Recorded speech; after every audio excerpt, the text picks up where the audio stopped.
So I like to also say that I am the destroyer of the scaffolds. My name is Natasha Hunt, and I am a first-year master's student in the Department of Bioengineering. I am a part of the Chow Lab here at Lehigh University, and we look at using tissue regeneration and modular biomaterials to fix injuries at the interface between bone and cartilage. So a large portion of the population can develop osteoarthritis, and that can often lead to needing knee replacements or joint replacements, which is an incredibly invasive procedure and very, very painful, and they often need it multiple times. The idea here is to develop some sort of therapy where you can just have one surgery and then be fine for the rest of your life.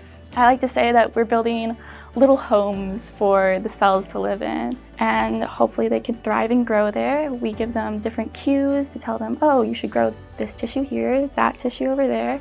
So the ultimate goal is for the cells to grow into normal tissue and integrate with the tissue around the injury site, and you want it to blend in with the native tissue around it so that it's like nothing happened. The rest of my lab is working really, really hard to create these scaffolds. My goal is to basically have the scaffold degrade and the cells grow into that space. So that means I need to speed up the degradation process, but I don't want to speed it up too much or have it be too slow. So the goal is to have the cells dictate when it degrades. So the cells will release certain enzymes when they grow and eat away at the scaffold, and that is my project.